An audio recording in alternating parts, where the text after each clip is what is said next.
Pencipta, saudara, tidak pernah meninggalkan ciptaannya. Meskipun dosa merusak ciptaannya, tapi kita dapat lihat dalam sepanjang sejarah yang dicatat di dalam Alkitab bahwa Allah peduli dengan ciptaannya. Mari kita lihat bahwa Sang Pencipta itu ikut campur tangan menangani kehidupan umat manusia yang diciptakannya.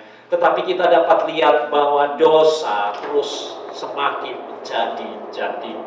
Itu sebabnya dalam kitab Kejadian kita dapat lihat, sayang, 1000 kali sayang, bahwa keterlibatan atau campur tangan Tuhan dalam ciptaannya itu lebih banyak untuk menghukum oleh karena dosa yang terus makin melimpah ruah dalam hidup manusia. Bukan itu yang dicatat di dalam Alkitab. Kalau kita lihat di awal-awal kitab, Tuhan menciptakan semua baik adanya, tetapi manusia memilih hidup di dalam dosa. Dan itu sebabnya zaman sebelum Abraham dapat kita lihat penghukuman Tuhan datang terus bertubi-tubi. Kita lihat begitu mengerikan dari Adam, Kain, Nuh, dan puncaknya di Babel. Pemberontakan manusia itu sampai kepada puncaknya untuk melawan Allah dan mendirikan bangunan Babel itu. Setelah itu, saudara baca di dalam kitab Kejadian, Allah menyatakan dengan nama yang lain. Nama Allah yang dipakai pada saat manusia berada dalam puncak melawan Tuhan dengan menara Babel itu. Allah justru tampil dengan nama yang baru. Sekarang aku siap untuk melakukan karya keselamatan, kasih karunia Tuhan. Sebagaimana yang dijanjikan begitu manusia jatuh dalam dosa, Allah segera menjanjikan akan ada keturunannya yang akan meremukkan tumit dari ular yang menggoda Adam dan Hawa itu. Saat manusia ada di puncak pemberontakan kepada Allah, dosa yang merajalela, Allah menyatakan, ini aku, Allah penuh kasih karunia yang akan melaksanakan karya penyelamatan itu. Dan kita melihat sejarah itu berubah sampai dengan Babel, dimulai dengan seseorang yang dipanggil oleh Tuhan. Allah memulai karya. Sekarang aku akan memulai karya keselamatan itu. Ternyata karya keselamatan itu dimulai dari seseorang yang dipanggil oleh Tuhan yang bernama Abram. Dan yang disampaikan Abram adalah mengenai keluarga. Aku akan memberikan keturunan kepada. Saya lihat itu bahasa keluarga, keturunan, anak. Dan engkau akan menjadi bapa buat bangsa-bangsa. Artinya, saudara, kasih karunia pekerjaan Allah untuk mendatangkan keselamatan dalam hidup umat manusia dimulai berbeda dengan karya sebelumnya, yaitu dari keluarga, atau lebih spesifik lagi, dimulai dari seorang ayah atau seorang suami untuk dipakai Tuhan melakukan karya pekerjaannya. Demikian banyaknya nanti keturunanmu. Itu dikatakan oleh firman Tuhan. Coba lihat ke langit, hitunglah bintang-bintang jika engkau dapat menghitungnya.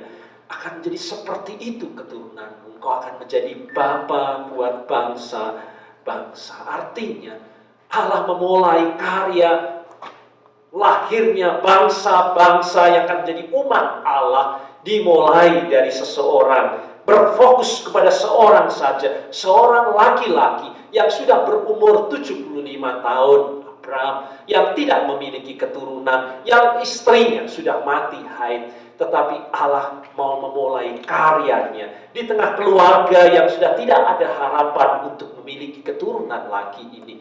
Tetapi dari sini Allah akan memulainya.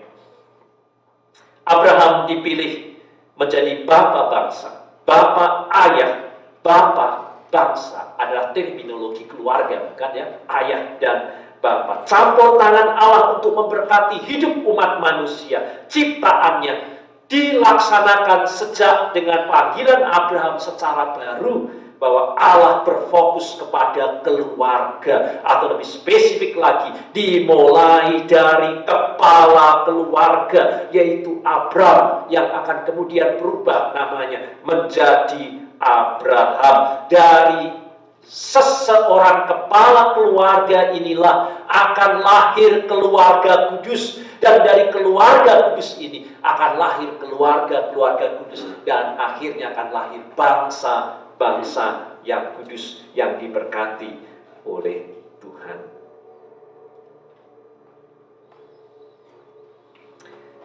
Abraham sebagai seorang bapa, saudara, kalau dalam bacaan kita dapat lihat dia mengerti, dia memahami, dia percaya, dia meyakini, mengimani akan kasih Allah.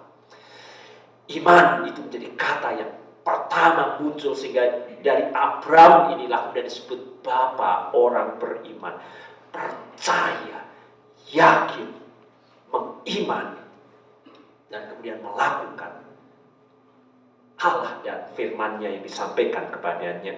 Itu sebabnya, oleh karena itulah hubungan Allah dengan Abraham begitu indah, kita lihat, begitu intim dan unik, sehingga berabad-abad lamanya Allah disebut sebagai identik dengan Allah Abraham.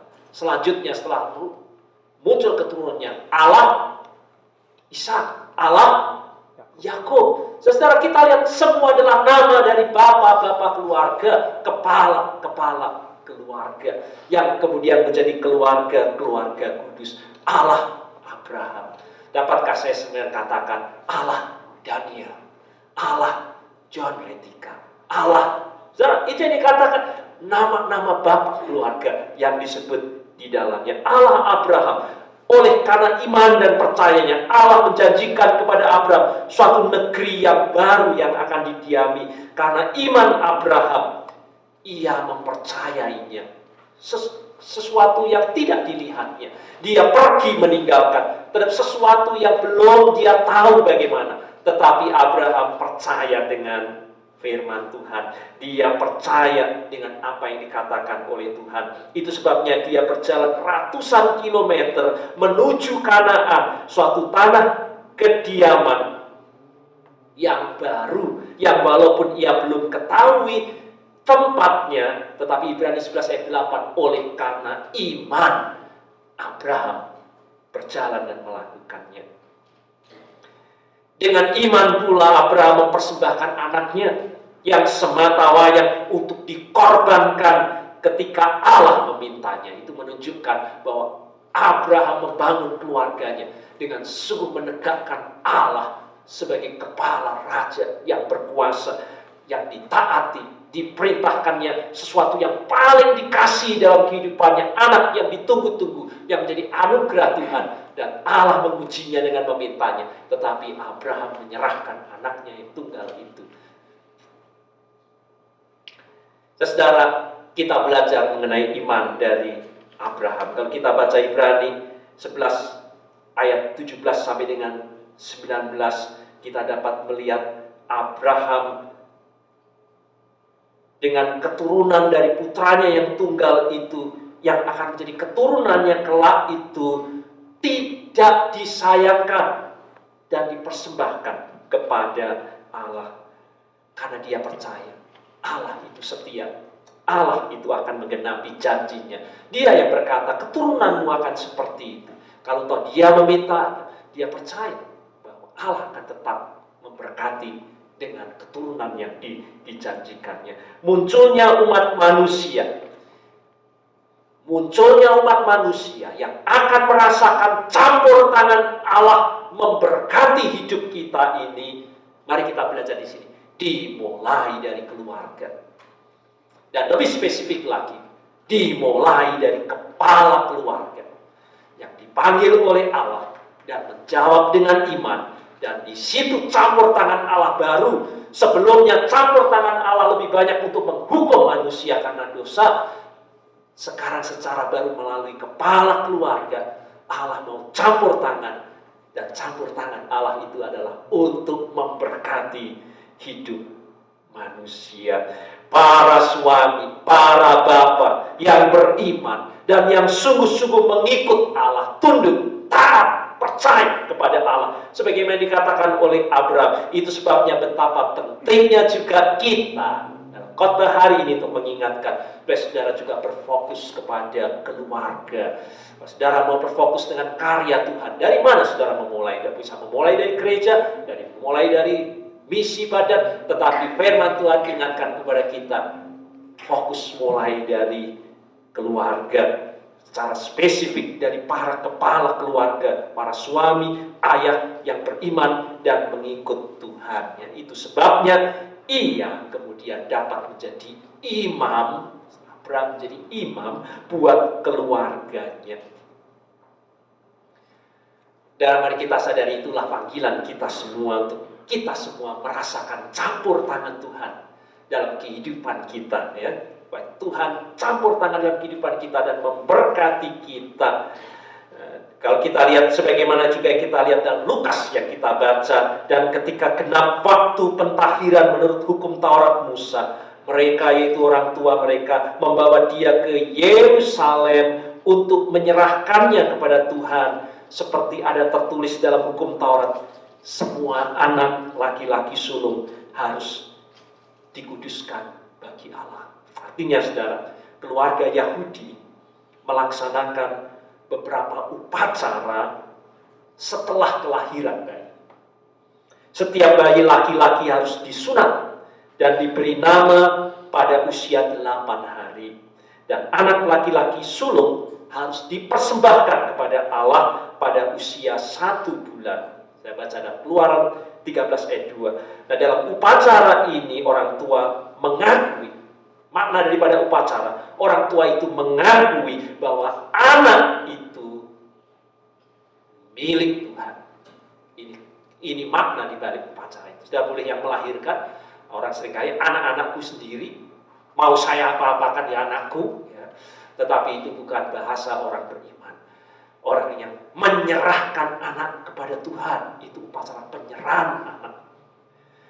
Mau menyatakan bahwa sesungguhnya anak-anak adalah milik pusaka Allah. Anak-anak adalah milik pusaka Allah. Adalah satu-satunya pemilik kehidupan ini. Sebab segala sesuatu adalah milik Tuhan dan harus diakui sebagai hak milik Tuhan dan dikembalikan kepada Tuhan.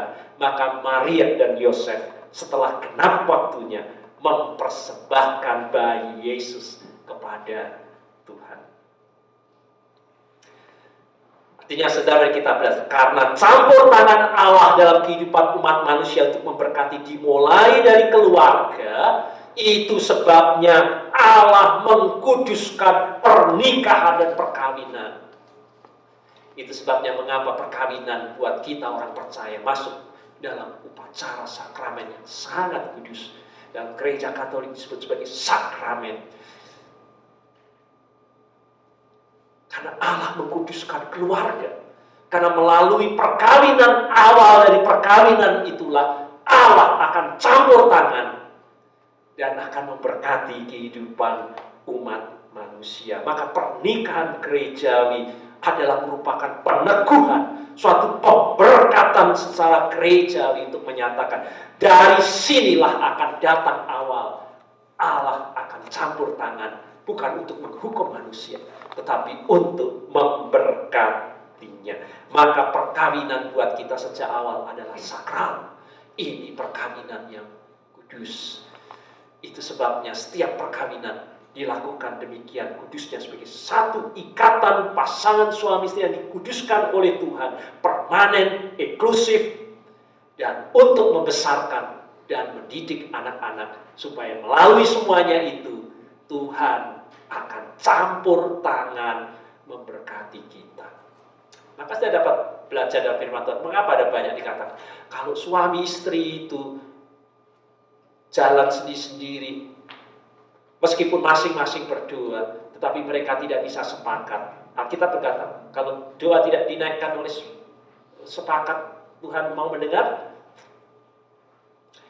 Ada banyak kita tidak bisa diberkati, saudara. Mungkin saudara berdoa dengan sungguh, tetapi tidak serius membangun keluarga. Karena firman Tuhan ingatkan kepada kita, mulai dari keluarga. Keluarga yang kudus adalah keluarga di mana dimulainya campur tangan Allah memberkati kehidupan umat manusia itu. Itu sebabnya saudara menjadi sangat penting kelahiran dan pendidikan anak menjadi tahap berikutnya. Saya rasa itu yang sedang dipersiapkan oleh Ardian dan Morin, kan? Ya. Tahap berikut setelah perkawinan, kandungan, hanya tinggal hitungan berapa hari dan minggu, segera akan lahir anak-anak. Menurut upacara Yahudi diingatkan, segera anak itu harus diserahkan kepada Tuhan. Ini adalah milik Tuhan. Sebagai orang tua, kadang-kadang sebagian dari kita menganggap bahwa anak kita itu anak milik kita sendiri. Saya pernah kunjungan orang, karena ya kalau di sini mungkin saya ditangkap polisi ya, tapi kalau di Indonesia tidak ya. Orang tua ini tangannya itu kalau nggak mukul anak itu. Nah, sebagai kepala jemaat saya mendengar keluhan ini, anak kasihan di sekolah minggu. Setiap sekolah minggu kadang-kadang matanya bengkak. Tanya kenapa? Tapi yang nojoi itu ayahnya sendiri. Ayah nojoi begitu rupa anaknya. Maka saya mau nggak mau kunjungi ya itu punya. Tapi apa yang dikatakan? Anak-anakku sendiri. Anakku mau siapa apakan anakku. Kadang-kadang kita berpikir demikian, saudara. Kita memikir bahwa anak itu milik kita, dapat kita kuasai sepenuhnya. Dan kalau kita lihat banyak pelecehan anak-anak, banyak dilakukan oleh orang tua, di balik anak-anak yang mengemis di jalan-jalan, ternyata orang tua ada di balik untuk memanen supaya orang berbelas kasih kepada anak-anak di jalanan itu. Dan ada banyak orang tua menganggap bahwa anak itu dapat kita kuasai dan kita lakukan, baik dalam pengasuhan, baik dalam perencanaan masa depannya, cita-citanya. Dan bahkan sering yang saya lihat kalau di Indonesia itu, kalau orang tua nggak kesampaian cita-citanya. Saya ini dulu pengen jadi penyanyi, tapi tidak bisa jadi penyanyi. Korbannya anaknya. Ya. Mau nggak mau anaknya, ya, yang kemudian cita-citanya gagal itu dipaksakan kepada anaknya. Dan ada anak-anak macam saya nggak suka nyanyi, tapi orang tuanya memaksa sedemikian rupa dalam hidup ini. Kita sering lupa bahwa mereka itu adalah sepenuhnya milik dari Bapa di surga. Maka Khalil Gibran menulis puisi yang sangat indah. Anakmu bukan anakmu, anakmu adalah milik Sang Khalik. Sesungguhnya engkau hanyalah busur panah, anak-anakmu seperti anak-anak panah. Sang pemanah bukan kamu, tetapi sang pemanah itu adalah Tuhan, Khalik, pemilik dari anak-anak itu. Maka biarlah para orang tua meliuk tubuhnya dipakai oleh Tuhan, supaya anak panah itu meluncur. Bukan kita, orang tua yang memanahnya. Tuhan yang tahu masa depan. Kita hanya dipakai sebagai busur anak panah, supaya busur itu mau dipakai Tuhan, melekuk begitu rupa, sehingga Tuhan dapat meluncurkan anak panah itu ke masa depannya, sesuai dengan kehendak dan rencana Tuhan yang baik buat anak-anak kita. Tugas orang tua menjadi sangat penting. Kalau dimulai dari Abraham, kita diingatkan, kita semua, kalau gereja ini mau diperbarui, kalau kemudian akan lahir kehidupan umat-umat yang diberkati oleh Tuhan, saya harap kita ingat, kita semua saudara, khususnya diawali semua kepala keluarga. Kalau saudara mau berdiri tegak dalam keluarga dan menjadi imam buat keluarga, yang membawa istri kita dekat dengan Tuhan, yang membawa anak-anak kita ini takut akan Tuhan, saudara akan melihat campur tangan yang luar biasa. Tuhan memberkati kita. Awal karya keselamatan dimulai dari setiap ayah, dari setiap suami yang sadar bahwa dirinya adalah imam dalam keluarga, untuk membawa seisi keluarganya bertekuk lutut menyembah Tuhan, memuliakan Tuhan. Berbahagia keluarga-keluarga yang para kepala keluarga mau menjadi imam, menegakkan altar bukan hanya setiap minggu di gereja. Ada altar di dalam keluarga, di mana para kepala keluarga memimpin menjadi imam, membawa istri dan anak-anaknya memuji Tuhan, bersyukur kepada Tuhan, mendengar firman-Nya, bertelut bersama-sama, berdoa bersama-sama, dan membagi segala sesuatu. Kepala keluarga menjadi imam yang membawa anak-anak dan istri dekat dengan Tuhan. Disinilah awal Tuhan campur tangan dan akan memberkati kita dan membawa kita dalam kemenangan. Kalau anak-anak saudara kita serahkan kepada Tuhan, kita percayakan kepada Tuhan, kita bawa kepada Tuhan, takut akan Tuhan, percaya kepada Tuhan, dan ada dalam berkat Tuhan, tak perlu ada satupun lagi kekhawatiran dalam kehidupan kita. Tuhan akan memberkati anak-anak kita. Dia sedang memegang kita orang tua seperti busur panah, dan anak-anak kita seperti anak panah yang siap untuk meluncur dalam sasaran yang sudah Allah sediakan, yaitu sasaran damai sejahtera buat kita. Nah, saya mau ajak saudara berdoa. Mari kita fokus kepada keluarga kita masing-masing. Nah, kepala keluarga, sadari Tuhan ingin saudara menjadi kepala keluarga yang sungguh-sungguh menjadi imam yang menegakkan iman di dalam keluarga. Amin.